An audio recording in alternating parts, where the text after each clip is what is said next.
Good morning, Bucknutters. Welcome to the Bucknuts Morning 5 here on Monday, February 3rd, 2025. I am Dave Biddle, joined by Dan Rubin. Sorry for the late start. A lot going on, working on a offensive coordinator hot board, which I'm going to post on Bucknuts as soon as we get the BM5 up. But let's start right there, man. I mean, there's a lot of interesting options here. Is Ryan Day going to promote from within?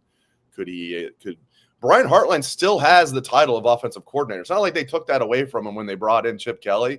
It just still said offensive coordinator, wide receivers coach. If you look at his title last year, it didn't say co-offensive coordinator, so he still has the title of offensive coordinator, but he didn't call plays in 2023. Didn't call plays last year, of course. Could he promote Brian Hartline, but actually let him call plays? Could he promote Brian Hartline? That wouldn't really be a promotion, but Ryan Day calls the plays. Could he bring in Kevin Wilson, kind of a Hartline, Ron Wilson is his nickname, not Brian Wilson. Now I'm going, now I'm going way off the map there. But yeah, Kevin Wilson, or he could go from the outside. Some of the guys I'm looking at. How about turnabout's fair play? Penn State took Jim Knowles. How about Ohio State takes Andy Kolonicki from Penn State? Jason Candle, head coach at Toledo. There's a lot of options out there. As I said in the piece, I'm going to give it away. If I had to bet, if I was placing the betting odds, I think the most likely scenario is Brian Hartline getting re-promoted, so to speak, and perhaps bringing Kevin Wilson in as well.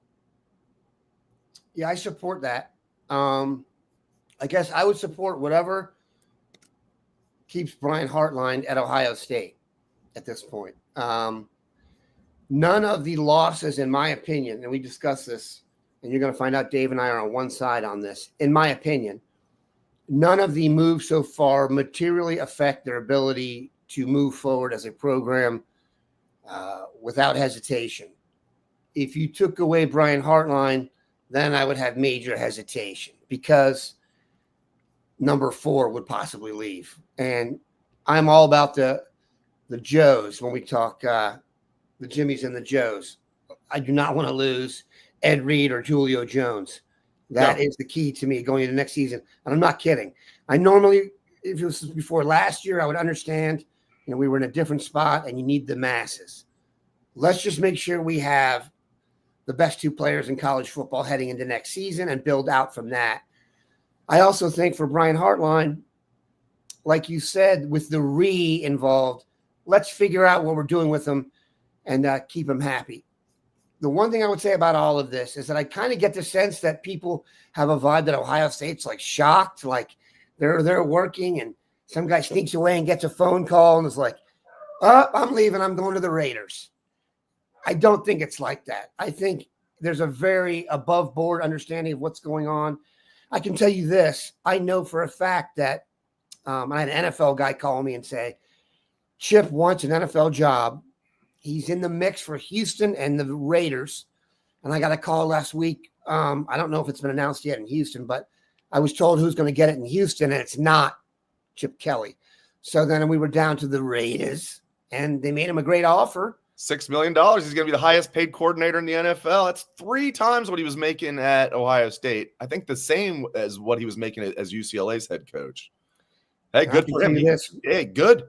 My brother lives on the Strip. This. They're tighter than you can, and we all know this. They're tighter than you can imagine. Ryan Day, I'm sure, appreciates the heck out of the fact that his guy came, helped him win the national championship, helped Ryan Day become a legend in Columbus forever. He knew that Chip wanted to be an offensive coordinator. The only reason in the NFL, we were really fortunate after Bill O'Brien left, Chip was really close to getting the Seahawks offensive coordinator job. He didn't get that. And then it was the next day Bill O'Brien left for Boston College because Hafley left. And then Chip's sitting there, unemployed. Well, he was still at UCLA, but he wanted to leave there. And Ryan called him. Boom. If he would have got the Seahawks job, there would have been no Chip Kelly this year. So, yeah, man. I mean, Jason Candle's a very interesting candidate. And I heard Emily and some others on the chat make a good point. I agree with this, saying, no, we want Ryan Day to stay in the CEO role. It worked well. He's going to have heavy input on all things offense, but he doesn't need to be the full-time play caller again. Again, though, Dan, you say you'll do anything to keep Brian Hartline. Does that include if Brian Hartline says, okay, you can give me the title and you can give me the money, but I want to call the plays? Is that a deal breaker for you? I have no problem with that. I give him a shot. Okay. What are you going to do otherwise? This is not going anywhere. It has to be resolved. If he doesn't if you bring in someone instead of him above where he wants to go, then he may leave. And if he can't call plays, then he'll move on eventually. But it's not like it's something where like, you know what, we're just not going to deal with that now and move along. It's got to be dealt with. Jason Candle's a big one because I am told it's a cliche, but someone told me the paperwork was getting assembled before Bill O'Brien, that Jason Candle was going to be the guy. Mm-hmm. Now that's a little bit of hearsay based on who I heard it from, but I know he was seriously in the mix. Seriously. That's what I was talking about in the story that I wish I would have already published. I tried to I got up at 6:30. You do one of these hot boards and you start digging into these guys, everything, their background, their age. Yep. Do like basically your own bio. Like nothing flies by more than when I'm writing a story and I'm into it. I look like, oh, I got time. I got like an hour. I'm good. Like an hour flies by and I'm like halfway done. I'm like, damn it. I better put this on pause and get ready for the podcast. But that's what I said. Like last year when I did the hot board, it was like Jason Candle was a very hot name. And Ryan Day first went to Bill O'Brien, then went to Chip Kelly. It's like, well, maybe he's not that interested in Candle, or maybe he just had Bill O'Brien and Chip Kelly available. So he went with them first, and Candle was next on his list. So I'm really intrigued what he's going to do here, because if he brings in Candle as OC, and again, keeps the OC title for Hartline, but Hartline's not stupid, gives Hartline the money that he wants, but Hartline is not calling plays. I wonder if how that would sit well. And I give Brian a lot of credit that he just didn't say a word when they brought in Chip Kelly. He was a good soldier. Hartline could have been like, really? You promote me to offensive coordinator in 23, but you don't let me call the plays. Then I'm still the offensive coordinator in 2024. You bring Chip Kelly in to call the plays. Like, how do you really feel about me? So I don't know. I don't know if Hartline would be okay with bringing Candle in. I don't know. Well, I just know they need to do what's best for the program. Correct. And when we discussed this as a group in our staff texting, that's the first thing I said was, what's the Hartline dynamic? Tell me that first. I'm not making any decision without that. So I would go and talk to him. I'd make sure he's comfortable and then go from there. He's earned that, dude. For sure. I mean, he's not just the best recruiter in the country for wide receivers. He's the best developer. You can say, well, easy to develop when you get like 5 stars. Yeah, okay. Well, okay. Now do Chris Olave. I mean, there's a lot of guys that came in, like not Jeremiah Smith, that were not like known to be like a freaking alien, that he also coaches up. They talk about the routes. Look at what they're saying about Emeka Egbuka. He's the best route runner of any of the wide receivers in this draft. So no surprise there. Also, no surprise, we love Gooder sunglasses.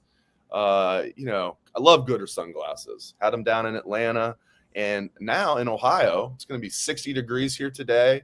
I'll be breaking out some Gooder sunglasses here in the capital city of Ohio. Hopefully the Gem City is the same deal. Usually the weather is pretty similar. We're only about an hour apart.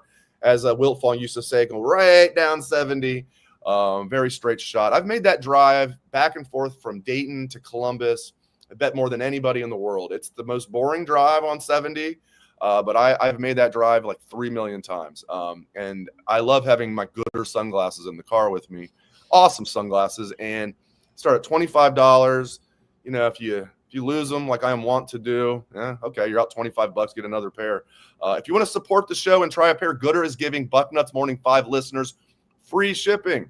You can go to gooder.com/Bucknuts. Use code Bucknuts for free shipping. Gooder offers a 30-day money-back guarantee and 100% satisfaction. You won't need the money-back guarantee. You'll be 100% satisfied. Again, that's gooder.com/Bucknuts. Use code Bucknuts for free shipping. I love how like our entire staff at Bucknuts now has Gooder sunglasses. Running Patrick Murphy rocking the Gooder sunglasses. Steve Hellwagon. We've even got Steve to go up from the gas station sunglasses to the real 7-Eleven specials. I was a gas station sunglasses guy for a while. I was like, get a little you gotta lose them so often, like $9.99. But even though if you go to gas stations now and get one, they're like a lot of them are like $19.99. I know. What are you doing? When did that happen? A pair of Gooder for $25, free shipping. What the hell are you doing? Anyway. Listen, I want to pay $5 and I want to be in pain when I take them off. All right. They should not fit correctly and they hurt a little bit and you throw them out after the game. That's why Gooders are better, because $25, they don't break. They're smooth and you can look good. If you're like me and you get angry watching your sporting events and you take your sunglasses off and you throw them against a wall, they won't break. That's how good Gooder is. But anyway, so yeah, we'll see what happens. I mean, some other guys on my list. There's some long shot candidates. Some people have mentioned Tommy Reese. I don't think that's a legit. Joe Moorhead. I don't think so. Matt Luke. I don't think so. I don't know. I think the top 4 guys on my list would be in whatever order: Hartline, Kevin Wilson, Jason Candle, and Kolonicki. I just think in this case, Dave, given what we discussed with Hartline and I was just, now that I think about it, is there a more high-profile assistant coach job in the sport of college football than Ohio State offensive coordinator? You could probably make the argument it's the top assistant job in the game. But given where they are as a program, they're not in the we will throw anyone overboard at this point in time to win a championship, because the championship's already on the boat and there'll be no reason to go into the water to get something that's already on the boat. See, Dave? Yeah, I do. So, yes, I like that analogy, Dan. So the idea, like last year, remember we were geeked to get like the right tackle from Boston College, and like we were, who by the way is going to get picked in the second round. So we were right, Ozzie Trapillo. We got a left tackle coming this year that would have been a second round pick, and somehow decided to come here instead. Too bad he's small. Much. Oh, he's like 6'6", 350. Thank you, Justin Fry. Yeah. So I here's another thing. Guess who else has earned the benefit of the doubt here? Ryan Day. Yes. So guess what, Ryan? Yes. I will support you. You pick who you want. You've earned the benefit of the doubt. You're a national champ.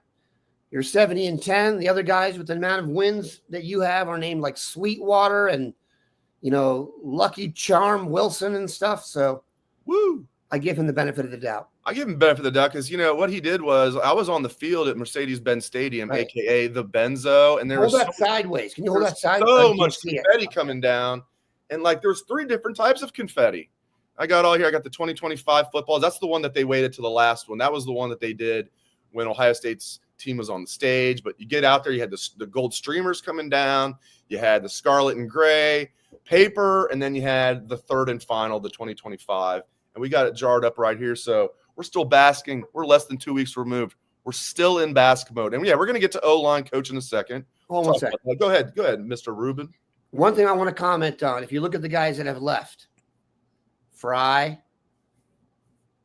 Knowles, Kelly, none of them were big. That's not a good way. None of them specialty was recruiting, by the way. Right. So quite the opposite, in fact. Right. So whoever we bring in, I want to be a recruiter. I want to be so. That's one of the things I wanted to get across. Like, yes, they're losing dudes, but for example, when we talk about Hartline, if we were to lose him, the dominoes that fall behind that, maybe I'm wrong, but I don't know of one recruiting domino that has fallen. Excuse me. We mentioned Ethan Anianwa from Rice. It's not like he pulled back because Fry's gone. Right. So there are other guys that we'd lost I'd be really worried about from a recruiting perspective. That said, whoever we bring in, be some recruiter. Boy, Kevin Wilson checks a lot of boxes here. I'm not saying bring him in just as OC and let it turn over the play calling to him, but like bring him back. They need an offensive line coach and an OC. What is he? Really good offensive coordinator and O-line coach. He was terrible as the head coach at Tulsa. Hard place to coach. Still could not have gone much worse, but man, he's got a long track record, not just at Ohio State, but at Miami University, Northwestern, Oklahoma, and of course, Ohio State as offensive coordinator and O-line. So what do you want to see them do with the O-line coach? What do you think they're going to do? Let's just get into let's get into a little riff about that. O-line coach? O-line coach, yeah. I want a recruiter. I want someone who can get I think offensive line has been really interesting in the NIL era that we've gone into here, is they become an extremely valuable commodity because there just aren't that many of them. From a physical perspective, it kind of hammered that home. There's only so many guys that size. Now, we're lucky that the state of Ohio tends to produce several studs in every cycle. Looking back, Justin Fry took a lot of guff here, and some justifiably so. But the only thing Justin Fry wasn't great at was recruiting the big time offensive lineman. And he wasn't bad at it. He just finished runner-up in a couple high-profile recruitments that people didn't like. If you really look at what he did, he brought in Josh Simmons, who was a nondescript right tackle from San Diego State. And like I said, Dave, he's going to be the first left tackle picked if his knee checks out with each team. I know I saw my Cowboys do a mock draft with their staff, and that's who they picked at 12. So that's important. Crazy. Everyone comes here to play football and play football in the NFL. And they got by with Josh Fryer. I don't think Josh Fryer is a big-time right tackle. We managed to win the title with that. Donovan Jackson's being listed as a tackle in some drafts now. I don't think he'll be that. We got guys off the scrap heap. So he in retrospect, Justin Frye did a heck of a good job.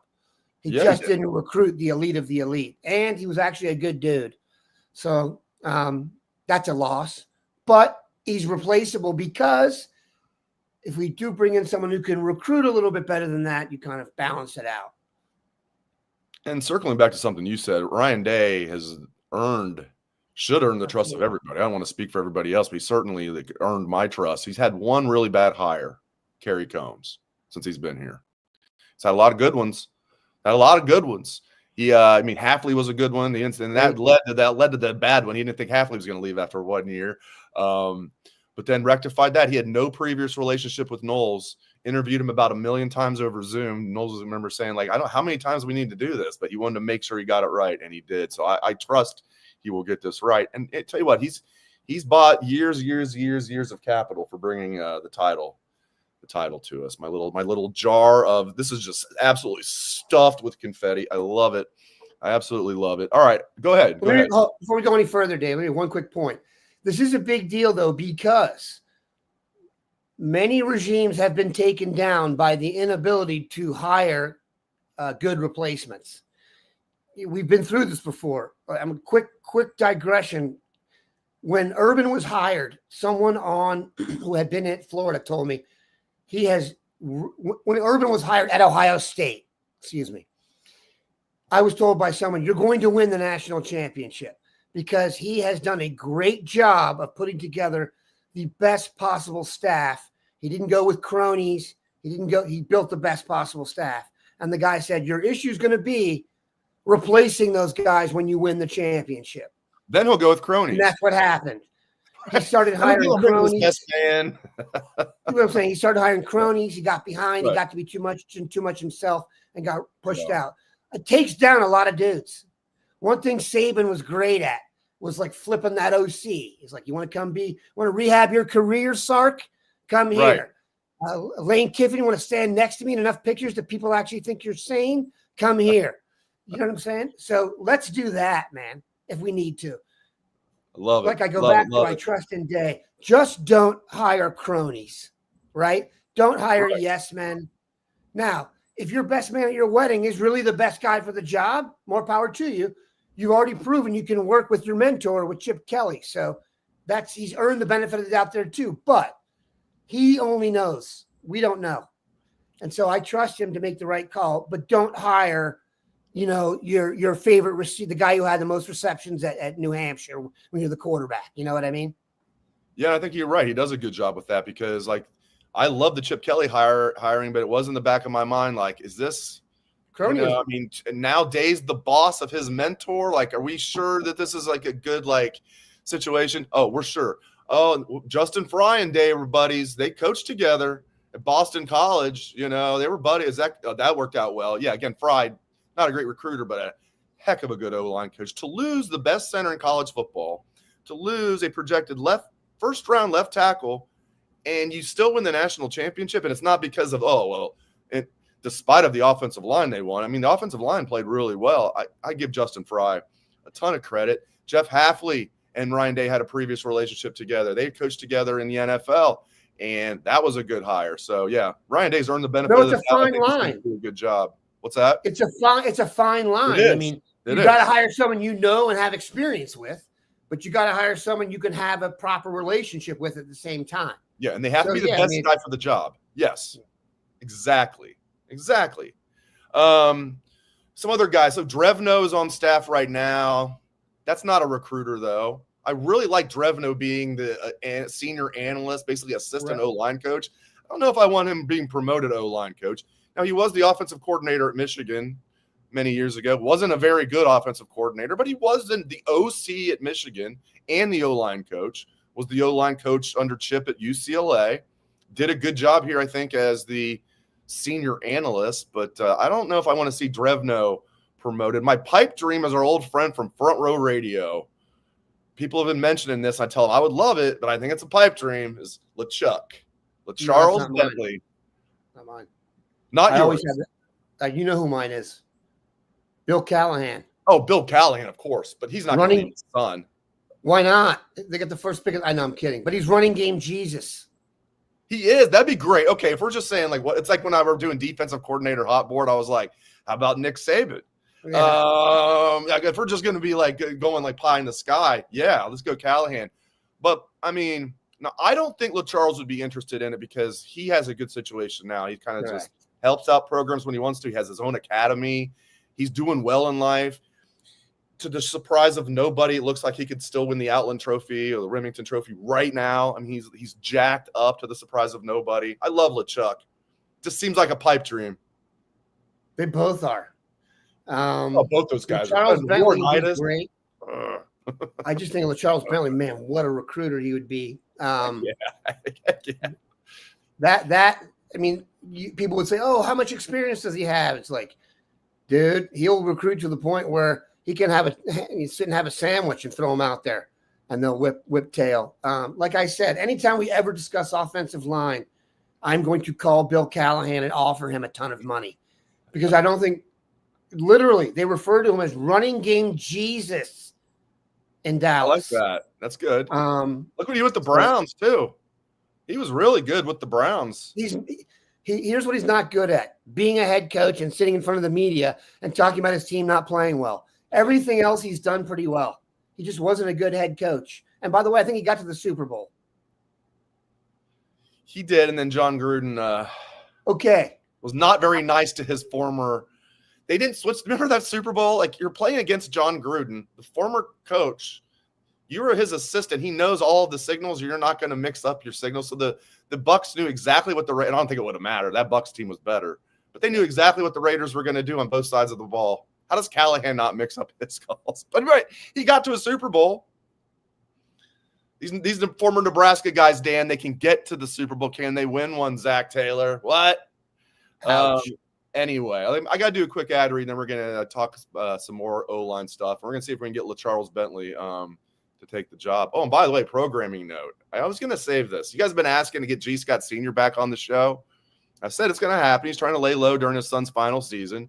National champion, G. Scott Jr., starter, 27 receptions, no big deal. Well, G. Scott Sr. is going to be our guest on Wednesday's show. So 2 days from now, Mr. G. Scott Sr. is coming back on the show. So that's great. So looking forward to that.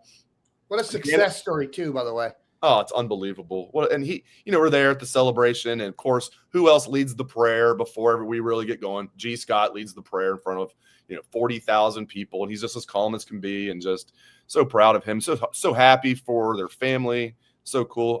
As I keep saying, man, I'm happy for everybody in Buckeye Nation. Probably the happiest for Ryan Day. I'm happy for all of you. This is awesome. I'm happy for you. I'm happy for me and my era. In this era, for G. Scott to stick it out when he came here as a wide receiver and they moved him to tight end and he didn't get as much playing time as he probably wanted across the way, and he stuck it out. He's going to be a champ. He's going to be a professional football player. He's going to have his great life is going to continue. So go Bucks. And you don't get to do that. His dad is a certain type. Kid's a certain type. It takes a certain type of maturity, toughness, mental toughness to do what G. Scott did. So I respect the heck out of that dude. Yeah, belief, and he would tell you faith is the biggest. Fourth place finisher though, Dave, at the deli contest. He did come in fourth. Yeah, you're not going to beat Tegra at those, but like maybe get Caden McDonald down there. We'll see what he can do. Yeah, man. G. Scott Sr.'s used this example to me before. Probably I put it in his mind a while back. My favorite example of guys sticking it out. It's a little different now than what it was when Terry. Go. I was going to write down Terry McLaurin. Go ahead. Or I just gave it away. Go ahead. Yeah, Terry McLaurin's the perfect example. He came here. Not that he was a 5-star recruit, but he was a 4-star recruit. He was Mr. Football in the state of Indiana. Okay, that's not the same as being Mr. Football in Ohio. I get that, or Georgia, or Florida, or Texas, or still, Mr. Football comes here, red shirts, doesn't really do anything. Definitely could have transferred somewhere else. I'm sure he had a lot of suitors. And I get it was different then with the transfer portal, but not really being in effect. But he stuck it out, and look at him now. And G. Scott Sr. even mentioned the name Terry McLaurin to me like last year and a couple years ago. Like, that's an example for my son to follow. I'm like, yes, exactly right. So, can I give a quick Terry McLaurin anecdotal backup to that? Of course. I was there one day in June for the huge recruiting day. And if you've ever been to one of these, they call in. Urban used to call in the guys who he really wanted to see into the covered field in the WAC. So they brought in that day. Eric Glover Williams was their main target. Okay. Also that day, Paris Campbell, Mike Gesicki, and Terry McLaurin. They all ran routes. They told Terry McLaurin, go home, get better, and we'll give you a scholarship offer. They didn't even offer him. They offered the other 3 dudes basically in front of him. He went home. He got better. He got Mr. Football. He came back. People forget this. When Terry McLaurin left Ohio State, he never once started at wide receiver, really. He was never one of the main top 3. You know what his best skill was? He was the best gunner on the team on special teams. I remember thinking like and I used to cover the Redskins, and they got him. I'm like, oh, you guys got a great gunner. He's still getting better now. He was by far his best this past year. He was fantastic. I think he might have been second team All-Pro. So rightfully so. That's man. also helping Emeka, by the way, because Emeka is coming to the league, never having been technically the number 1 receiver with the most receptions in school history. Right. So how funny is that? Never was a number 1 and is the leading receiver in school history, reception-wise. So that's funny. This goes back to Midas Hartline. You know what I'm saying? Everything he touches as a receiver turns to gold.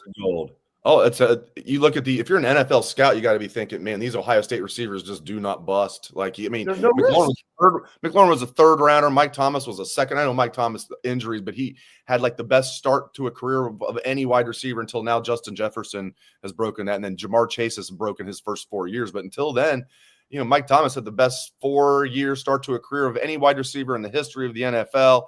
Garrett Wilson, Chris Olave. Look what Jackson Smith and Jigba's doing. Marvin Harrison Jr. didn't set the world on fire, but still was very good as a rookie. And don't fall for it, Dave. It definitely helps. Don't fall for the Marvin Harrison negativity. He played with the. Oh, I'm not falling for it. He's the man. That quarterback does not run the plays. I'll just say that. Right.